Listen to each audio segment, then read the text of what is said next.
Hey, Justin, I know your role on that team in 2018 was just totally different than what it is now, but you Oh, did get an okay. opportunity On 2019? You in started 28, 28, 2018? yeah, 2018 when you played Bama when you were still at Georgia. Oh, yeah. All right. It's a different role. Obviously, it's more than just you coming in for a couple of series or a couple of snaps or so. But do you remember anything from that game? Because a lot of those guys still have a role, and I don't know. Is there anything you can take from that and actually use it as experience for I now? remember it. I mean, a freshman playing in that game, I was just like, I'm actually like in this moment. But that's pretty much the biggest thing I remember, of course, from that game. And of course, the few plays I win. But I took a lot from that game, of course, playing Alabama and playing those guys. But yeah, just being at the stage, I feel like that's the biggest thing that I remember.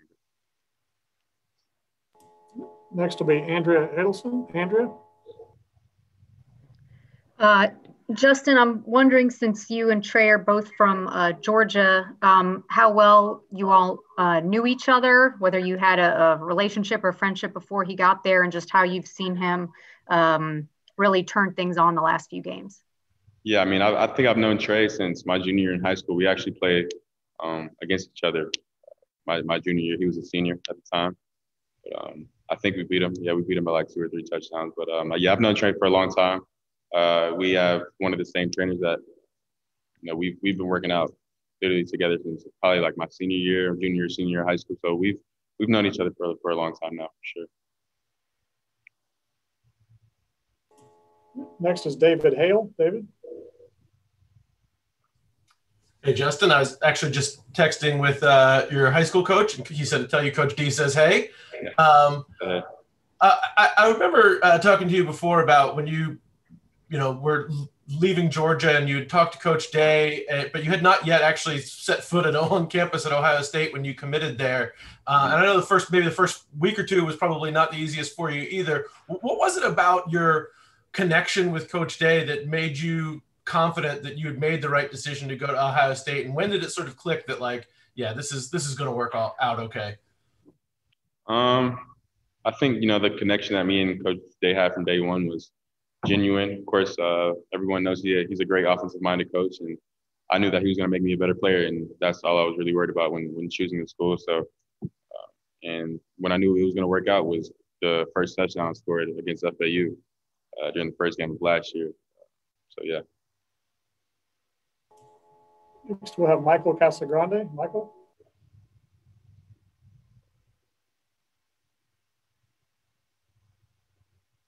Yeah, Justin, what do you remember about that fake punt against Alabama? And do you still hear about that now it's 2 years down the road? Nah, I don't really hear about it anymore. But all I remember is that I went on the punt. Everybody was yelling my name, and the punt didn't go the way we wanted to. So that's the only memory I have from that one play. Next is Lane Higgins. Lane?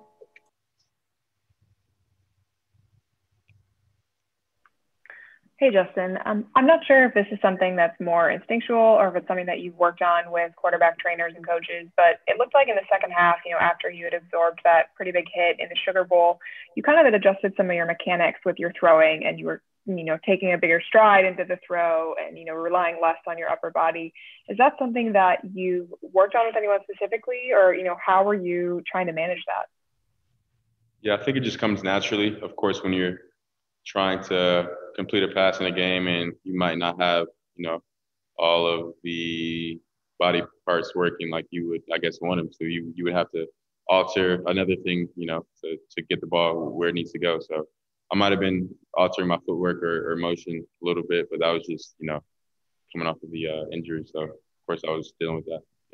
Yeah, and as a follow-up, did you tell your teammates to stop slapping you on the back when you were making big plays on the sideline?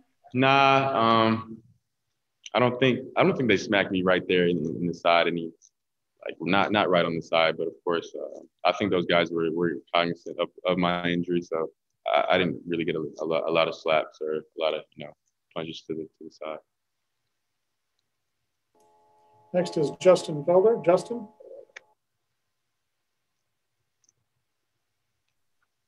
What's up, Justin? I'm with Fox 5 in Atlanta. I want to follow up on, I think it was Andrea's question from a minute ago.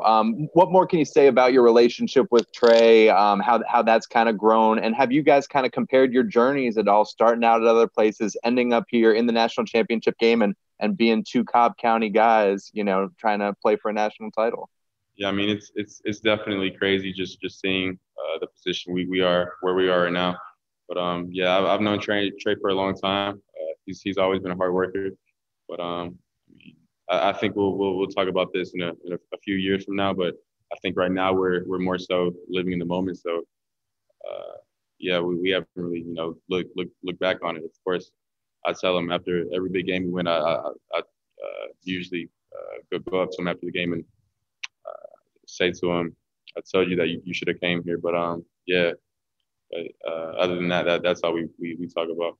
We don't really talk about how this is, you know, all crazy and stuff like that. But I definitely think for sure down the line we will. Next is Steve Hummer. Steve. Yes, Justin, I guess under any circumstances, you'd be gratified to get to this game. But looking at the arc of this season, when you even had to speak out just so there'd be a season, being here, is that any more meaningful to you? It's definitely more meaningful because this is where we wanted to be before the season even started and when our season got canceled. So I think, you know, all of the stuff we've done in the past, all of the workouts, all of the, you know, getting the games canceled, saying we're playing and saying we're not playing, you know, that messes with your mental. But, you know, just all of the stuff that this team has been through and all the stuff that everybody's been through here, it's just you know, a big sacrifice just for this moment. So we're just glad that we have the opportunity to play. Next is Ralph Russo. Ralph. Justin, playing off the question you had earlier about what connected well with Coach Day, was there anything in particular about the offense or anything you remember talking, you know, hey, here's how we're going to play, that made you feel like, oh yeah, this would work for me? No, not really. I feel like I'm able to adjust to, I guess, any kind of offense, but there wasn't, I guess, you know, one specific thing where, you know, what kind of jumped out at me. It was really just, you know, Ohio State's their success with quarterbacks on the college level, and, you know, just the amount of success that I would have under Coach Day and being able to learn from him. So, because of course he's been in the NFL, he's been to the level that I'm trying to go. So I've definitely learned a lot from him. Next is Bill Rabinowitz. Bill.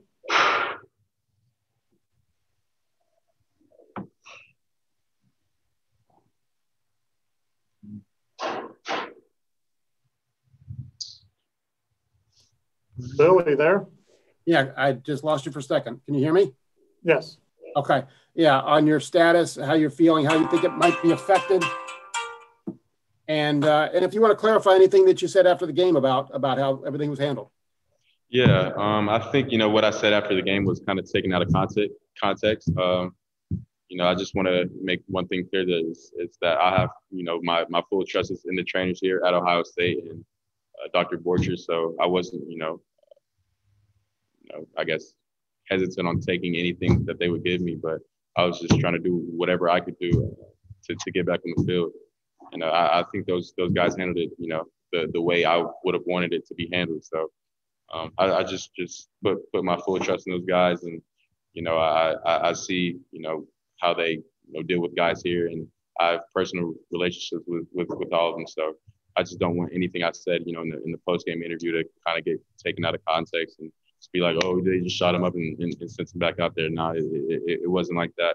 I think they did a full, you know, I guess, analysis of, you know, my injury and how it was, and they thought they did what they thought was best. So yeah, I was fully comfortable with that. But I'll be good come Monday night. And you don't think you'll be affected at all? I'll be good by Monday night. Next, we'll hear from Brendan Gullick. Brendan.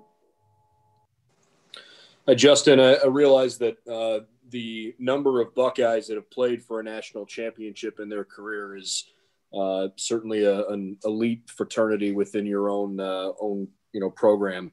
Have you personally, or as a team, have any of you guys heard from former guys that have played for national championships, and have they shared anything with you that you could share with us? No, I haven't heard anything from the recent players, but I'm sure I will hear some things from them, as we get closer to the game. But from this point, I haven't heard from anybody that's played in that game before. All right, next is Austin Ward. Austin. Justin, I know you're not going to talk specifically about how you're feeling, but Coach Day said that maybe on Saturday you woke up feeling better than you expected. When you went to bed, did you have any doubts about your body holding up well enough to get to Monday night? Yeah, I think the day after the game, I woke up definitely better than expected, but the days that I didn't expect to wake up kind of hurting was 2 or 3 nights after the game. But I mean, I really haven't, thought about, how this injury is going to affect how I'm going to play. I'm just thinking about getting as much treatment as possible and trying to get my body right to 100% to be able to perform at a max level on Monday night. Dennis Dodd. Dennis? Justin, what did Northwestern do that night, and how much do you give them credit for how they approached your offense, and how much do you put it on yourself that night? And another question: do you ever check the amount of signatures on that petition? Because there's quite a few now. I'm sorry. Say that again. Do you ever check the number of signatures on that crowdsourced petition that you started at the beginning of the season? No, I mean, I stopped probably checking it when they said that we would have a season. At that point, that was the whole goal of it was to have a season. So after they said that we were able to have a season, I was, just fine with whatever number that was up there.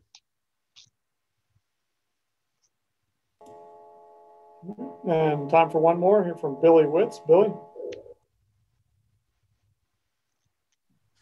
Justin, hi. I'm just going back to what you were saying about the injury against Clemson.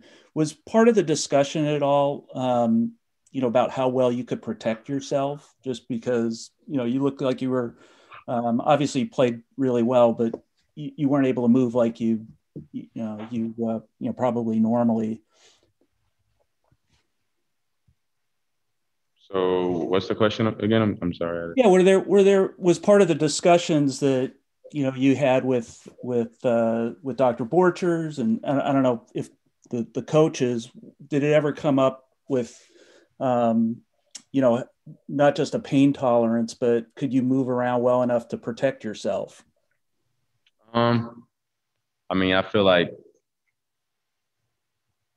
me and Coach Day probably had some conversation about it, of what certain plays we could run and couldn't run. But other than that, if I can't protect myself, then I don't need to be out on the field. So I thought, in my head, I thought personally that I was able to go out there and protect myself if, anything bad would happen. And just going back to your last game in high school when when you got hurt and then you weren't able to go on. I don't know.